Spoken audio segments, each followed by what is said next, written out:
Buongiorno ancora da Telefriuli, bentrovati a questo appuntamento in diretta con A Voi la Linea, che apriamo parlando di campagna vaccinale con le parole pronunciate dal vicepresidente della Regione Riccardi questa mattina a margine della vaccinazione dei giocatori della Triestina Calcio. Nel momento in cui il numero di persone che decide di non vaccinarsi impedisce di raggiungere l'immunità di gregge, ha detto Riccardi, e quindi di proteggere anche chi non può immunizzarsi, allora è giusto interrogarsi su regole diverse ed è necessario che il governo in questo senso prenda posizione. Riccardi ha parlato anche di altri temi, tra i quali la situazione del personale sanitario che non vuole sottoporsi alla profilassi e la stretta anti-Covid che è stata annunciata in Francia dal presidente Macron. Riccardi spiega che la regione sta inviando le lettere agli ultrasessantenni che non si sono vaccinati, non per dire loro di farlo, bensì per invitarli a parlarne con il loro medico di fiducia. Ma insomma sono materie delicate che non si possono gestire a colpi di spot. Certo, io sono fermamente convinto che le categorie delle persone sono divise in tre parti. Quelle che hanno scelto di vaccinarsi facendo un atto di responsabilità nei confronti loro e soprattutto nei confronti delle persone che potrebbero incontrare. Poi ci sono quelle che non si sono vaccinate. Le persone che non si sono vaccinate con grande equilibrio vanno considerate in due categorie. Le persone che non possono vaccinarsi per ragioni di salute e quindi quelle vanno protette, e le persone che hanno deciso di non vaccinarsi e invece potrebbero farlo. È chiaro che nel momento in cui cominciamo e continuiamo ad avere una quota importante di persone che non si vaccinano, non ci consentono di arrivare a quella quota che abbiamo definito come soglia di immunità di gregge, è chiaro che alcune regole diverse forse potrebbero essere la soluzione che consentono di mettere in protezione le persone che però alla fine hanno scelto di vaccinarsi. È una questione molto delicata. Io non voglio far parte di una categoria o dell'altra categoria, credo che però alcune misure che tengano conto della responsabilità delle persone vadano assunte, poi vedremo quali e vedremo di che tipo. Certo, questa è una partita sulla quale il governo, credo, qualche valutazione penso sarà necessario farla, in particolare per quelle comunità dove alla fine l'immunità è lontana dall'obiettivo. Noi siamo una di quelle, quindi è chiaro che noi non potremo assumere le decisioni da soli. Però che una persona liberamente si possa muovere perché si è vaccinato, si possa muovere lo stesso perché non si è vaccinato e poteva vaccinarsi, insomma, io credo che questo in una condizione di emergenza sanitaria non sia una cosa di poco conto. C'è anche una fetta della popolazione che ha paura, che non è Novax, insomma, che ha qualche timore. In questo senso partirà questa campagna informativa? Io penso che questo timore sia giustificato da questa irresponsabile dialettica che c'è stata nel corso di questi mesi, dove abbiamo sentito gli esperti o presunti tali dire una cosa e dire il contrario il giorno dopo. Abbiamo cambiato regole per l'accessibilità ai vaccini, prima sopra i 60, poi sotto i 60, poi un vaccino poteva diventare anche un altro nel richiamo. Sicuramente la gente da questo è impaurita ed è ovvio che sia così, è giusto che sia così, è normale che sia così. Quindi noi stiamo cercando di convincere le persone a un'accessibilità dell'informazione migliore. Adesso stiamo scrivendo a tutte le persone che hanno superato i 60 anni e che non si sono vaccinate, non dicendogli dovete vaccinarsi, ma andate dal proprio medico di fiducia, che significa il medico di medicina generale o lo specialista che vi segue per alcune cose, parlate di queste cose, perché soltanto in un colloquio che riguarda anche la vostra condizione personale probabilmente potreste guadagnare quella fiducia che per noi diventa importante per raggiungere quella quota di 900.000 persone che oggi ci vede ancora lontane, perché se non ne abbiamo superate 720, quindi quello diventa importante e secondo me diventerà importante. Oggi sicuramente abbiamo un tema di protezione degli ospedali che in questo momento sta rispondendo in maniera importante. Abbiamo le persone fragili che in una quota importante per alcune decine di migliaia di persone devono essere ancora vaccinate, e in più non possiamo neanche sottovalutare come l'andamento del contagio oggi continua a colpire persone di giovane età. È chiaro, quelle soffrono meno rispetto ad un rischio ospedaliero, ma comunque sono portatori di contagio. Quindi la pandemia è tutt'altro che alle spalle e tutti gli spazi di libertà che ci siamo conquistati li abbiamo conquistati con fatica. Io credo che il comportamento responsabile di tutti possa determinare che questi spazi di libertà rimangano, altrimenti saremmo un po' tutti complici di ridurre quello che è di ritornare a scelte che io mi auguro non siano più da prendere, ma questo dipenderà sicuramente dalle regole, ma anche dal comportamento e dall'approccio alla vaccinazione di tutti noi. E per quanto riguarda invece il personale sanitario? Le lettere stanno partendo, come ben comprendete non è un'operazione così semplice perché si tratta di trattare dei dati personali, quindi le aziende sanitarie, i titolari dei dati che sono i direttori generali delle aziende sanitarie stanno inviando queste lettere e tutti speriamo che queste lettere siano lette con attenzione e che si possa fare quell'ulteriore approfondimento di quella categoria che non è Novax ma ha delle ragioni rispetto a tutto quello che è accaduto nel corso di questi mesi. Ma insomma, diciamo che siamo partiti da 5.000, siamo arrivati sotto i 2.000, adesso vedremo il prossimo avanzamento dove arriveremo. Diciamo, siamo concentrati su questo e siamo soprattutto concentrati sui sequenziamenti che devono aumentare per cercare di contenere queste mutazioni che sono le cose che ci preoccupano di più. Noi restiamo alla pagina Covid e ci colleghiamo in diretta con Isabella Gregorato che ha raggiunto il pediatra Paolo Lubrano per capire quale sia dal punto di vista dei contagi che delle vaccinazioni la situazione tra giovani e giovanissimi. Allora Isabella, a te, buongiorno. Buongiorno ai nostri amici telespettatori, buongiorno a te Francesca, hai già spiegato, mi trovo qui a Codroipo, sono insieme al dottor Paolo Lubrano che è segretario regionale della Federazione Italiana dei Medici Pediatri. La situazione pare che l'indice RT stia salendo in diverse regioni italiane, quindi si parla di contagio soprattutto fra i giovani, i giovanissimi.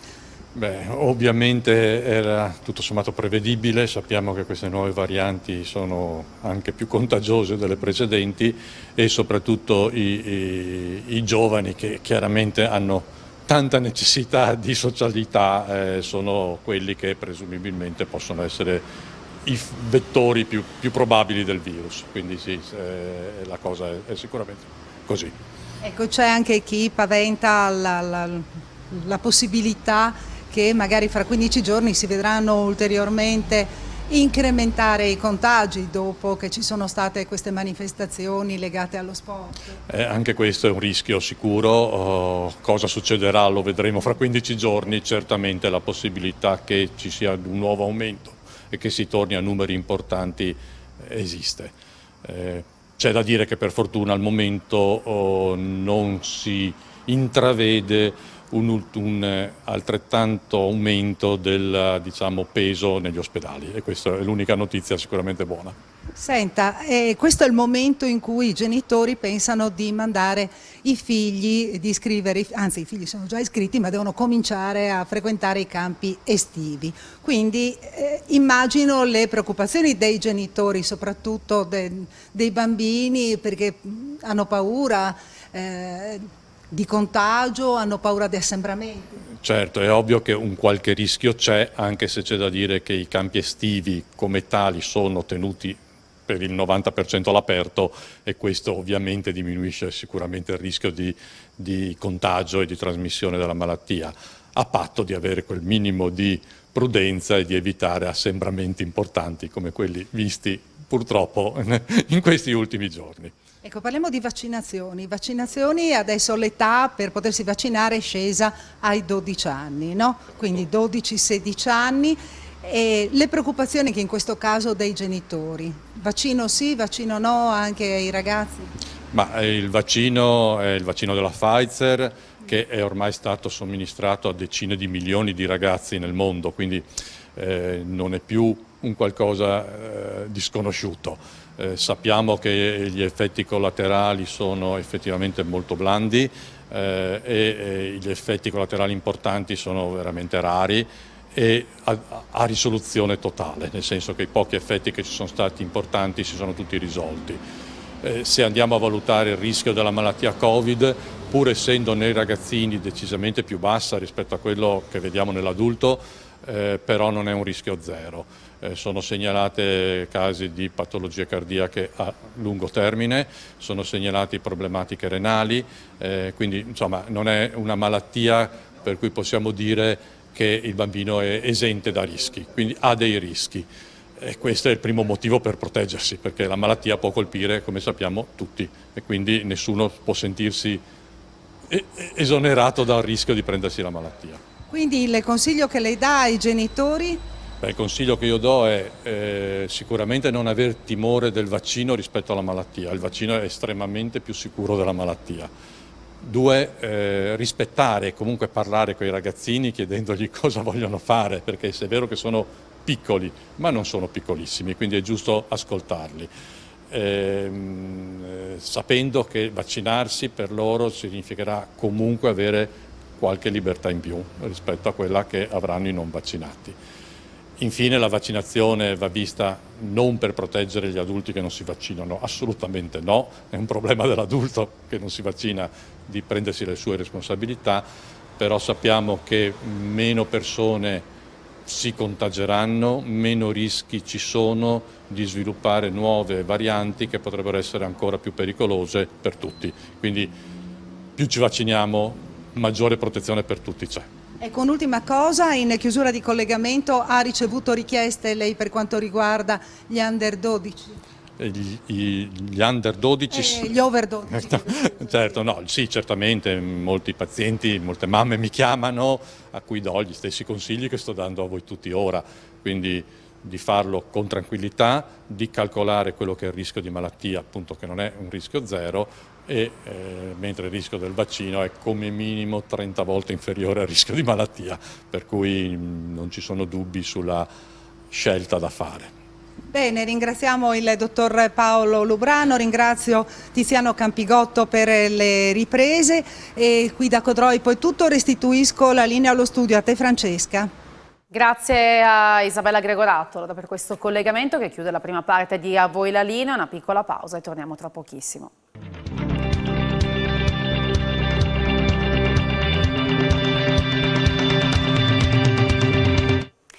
Bentrovati alla seconda parte di A Voi la Linea. Il titolo europeo degli azzurri nel calcio è stato festeggiato in Friuli, in modo particolare a Casarsa, che ha visto muovere i primi passi nel mondo del calcio a Brian Cristante, uno appunto degli azzurri di Mancini. E l'amministrazione comunale parla anche dei grandi investimenti che sono stati fatti in ambito di impianti sportivi che permettono a tanti altri ragazzi di giocare e divertirsi anche senza diventare campioni. Sentiamo Daniele Micheluzzi.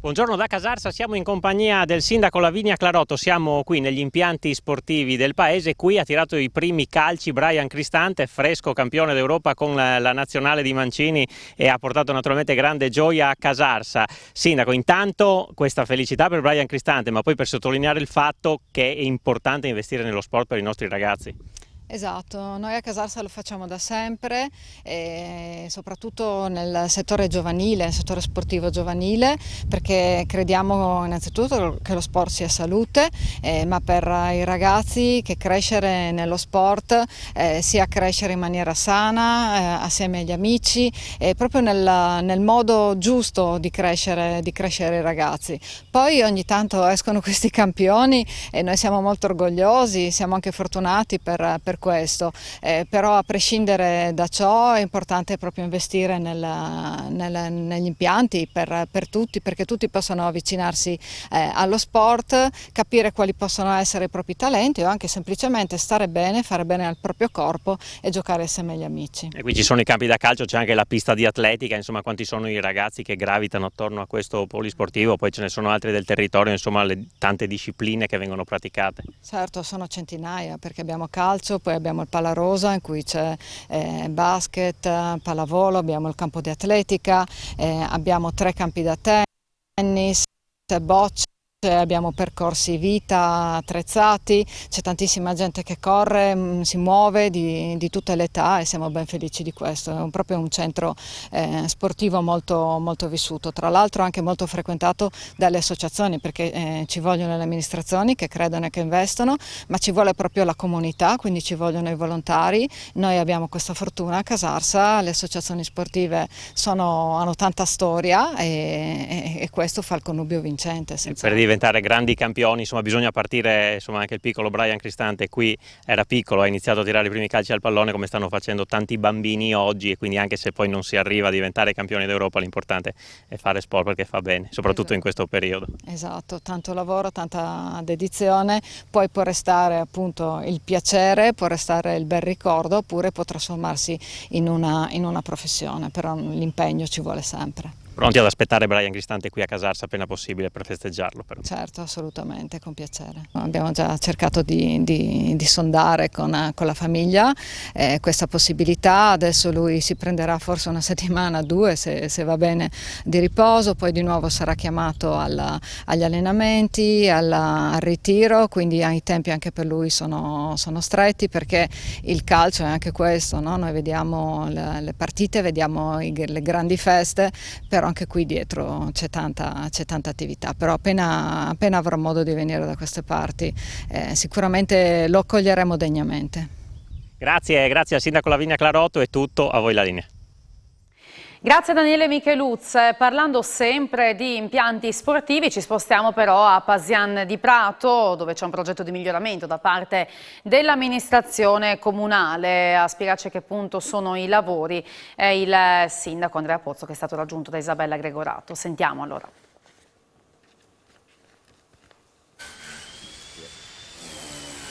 Alle mie spalle una struttura sulla quale il comune di Pasian di Prato sta investendo moltissimo, sta investendo sul futuro dei giovani non solamente di qui, della zona, ma anche sui giovani praticamente di tutto l'Interland. Siamo con il sindaco di Pasian di Prato, Andrea Pozzo. Abbiamo detto che state investendo, praticamente questa è la struttura del domani per ricostruire la società che si è disgregata dopo il Covid. Sì, c'è voglia di ripartire dopo il Covid e come amministrazione abbiamo deciso di impiegare questi mesi non soltanto per contrastare la pandemia, che voglio dire già è stato un impegno molto forte, la comunità ha risposto con diligenza e con diciamo disciplina, e questo mi fa molto piacere. Devo anche ringraziare tutti i nostri concittadini per averlo fatto, però nel frattempo abbiamo lavorato molto, abbiamo investito nelle infrastrutture perché c'è voglia di ripartire, c'è voglia di riaggregarsi, e io penso che gli spazi all'aperto siano l'occasione anche perché i nostri giovani possano riprendere quella atleticità che serve quando si deve essere in salute, non soltanto con il cervello ma anche col corpo. Ben sana in corpore sano, dicevano i latini. Noi aderiamo a questo principio e quindi questa realtà che è una delle più importanti, più impegnative ma anche più utili del Friuli. Tra l'altro un investimento importante, perché siete sostenuti anche da chi, oltre che dalle casse comunali? A parte che le casse comunali, insomma, io ripeto sempre, il comune di Pasian di Prato è un comune fortunato, è un comune che ha risorse importanti a disposizione, che riesce diciamo non soltanto a stare dentro il patto di stabilità ma anche ad avere degli spazi finanziari grossi, e quindi i tanti investimenti che vediamo sono frutto diciamo così di un lavoro fatto sul bilancio ormai da molti anni. Noi stiamo investendo centinaia di migliaia di euro per fare questi ampliamenti che hanno previsto evidentemente un esproprio, e devo ringraziare anche il fatto che non c'è stata nessuna opposizione, quindi anche un grande senso civico da parte anche della proprietà, che non ha visto male questa opportunità per tutti, e quindi abbiamo potuto procedere con grande rapidità, investimenti che arrivano evidentemente anche dalla Regione e che fanno parte di quell'insieme di investimenti che consentono alle amministrazioni locali di offrire dei servizi alla cittadinanza di primo livello. Quindi direi che nello scambio delle risorse tra la Regione e il Comune noi in questo momento siamo in un punto di equilibrio molto alto, e questo porta ovviamente a fare molti investimenti. È un aspetto tecnico, diciamo così, perché siamo uno di quei comuni che anziché la spending review hanno preferito andare sulla strada dell'investimento, ed è questo che ci consente di recuperare risorse. Ecco, spieghiamo ai nostri telespettatori, qui in sostanza ci sarà lo spazio per che attività sportive, al di là del calcio e del rugby? Beh, questo è un polisportivo, quindi sicuramente il rugby è un po' una tipicità ed è anche l'elemento di attrazione non soltanto per la comunità di Pasan di Prato, ma per Udine e per tutto l'Interland, e questo devo dire che è un elemento di anche prestigio per Pasan di Prato, perché si tengono delle manifestazioni molto importanti più volte all'anno e portano il nome di Pasan di Prato e dell'intero Friuli in Italia. Questo mi sembra un elemento importante. È successo anche però che in questi anni è cresciuto moltissimo il calcio giovanile e quindi gli spazi non erano più disponibili, quindi quello che vedete alle nostre spalle in questo momento sono i nuovi spogliatoi per le squadre di calcio, una struttura, un campo centrale che verrà adibito alle attività del calcio, una nuova struttura, un nuovo campo di rugby invece creato ex novo, che poi avremo modo eventualmente anche di visionare, di dimensioni ragguardevoli, il che significa che le due discipline si completano completamente. Ecco, e tutto questo a ridosso dell'area che è stata individuata anche, no, come possibile alternativa. Questo è uno degli elementi, diciamo così, che ci danno più orgoglio, cioè il fatto di essere scelti da sempre più società importanti, addirittura l'Udinese SPA, voglio dire la squadra del cuore di tutti i friulani, che aveva individuato nella parte retrostante e ancora oggi è in contatto con l'amministrazione per poter realizzare un'area di proprio interesse. Non dimentichiamoci che esiste la prima squadra, ma esiste anche la squadra primavera, quindi è un'area questa con una vocazione sportiva molto importante, dipende dal fatto che i collegamenti con l'autostrada sono straordinari e dal fatto che qui ci sono gli spazi poi per organizzarsi, per i parcheggi, per la viabilità che è ottimale, quindi è ovvio che tutto questo concorso di circostanze ci consente effettivamente di creare un grande sviluppo, ma non dimentichiamoci che la stessa cosa ha fatto il rugby, perché una realtà di questo genere non è facile vederla in territori come il nostro. Forse in Veneto ci sono delle strutture similari, ma diciamo che ci candidiamo ad essere la struttura sportiva più all'avanguardia dell'intera regione. Lo spettacolo Cercivento con la regia di Massimo Somaglino ha debuttato in prima nazionale al Teatro Nuovo. Giovanni da Udine. Al Teatro Nuovo Giovanni da Udine è andato in scena il debutto in prima nazionale della nuova edizione di Cercivento, drammaturgia in atto unico con regia di Massimo Somaglino e Riccardo Maranzana, tratto da Prima che sia giorno, libro con cui Carlo Tolazzi, vincitore nel 2002 del premio culturale Renato Appi di Cordenons, narra un tragico episodio della Grande Guerra che ancora oggi reclama giustizia. Il Teatro dell'Elfo di Milano, con contributo del comune di Cercivento e Regione Friuli Venezia Giulia, già nel 2003 aveva allestito una prima edizione prodotta da Teatro Club Udine per Mittelfest. Questa seconda, che sarebbe dovuta andare in scena a febbraio 2020 per la stagione prosa del Giovanni da Udine, poi rinviata a causa della pandemia, trae spunto da una storia vera della Grande Guerra che vide coinvolti e in seguito condannati, alcuni anche alla pena capitale, gli alpini del battaglione Monte Arvenis operante nella zona di Monte Crocecarnico. La decimazione di Cercivento, divenuta oramai famosa per le conseguenze burocratiche prolungatesi sino ai giorni nostri, è stata ripescata alcuni anni fa dall'oblio della rimozione grazie al recupero fortuito di alcune carte processuali e alla caparbietà di ricercatori, studiosi e soprattutto parenti delle vittime, promotori di un combattivo movimento per la riabilitazione dell'onorabilità dei loro lontani congiunti. Sulla scena due giovani talenti, Alessandro Maione e Filippo Quezel, nella parte di soldati alpini della Grande Guerra, uno carnico e l'altro veneto, accusati di insubordinazione e combutta con il nemico al di là della trincea, nella sagrestia di una chiesa riconvertita in prigione, ove sono rinchiusi in attesa del proprio destino, che di là ad un'ora sarà di morte, si intrecciano sentimenti contrastanti, rabbia, paura e ricordi in un'altalena di umana pietà. Per oggi è tutto, a voi la linea torna domani, sempre alle 12:45. Grazie per averci seguito e buon pomeriggio, arrivederci.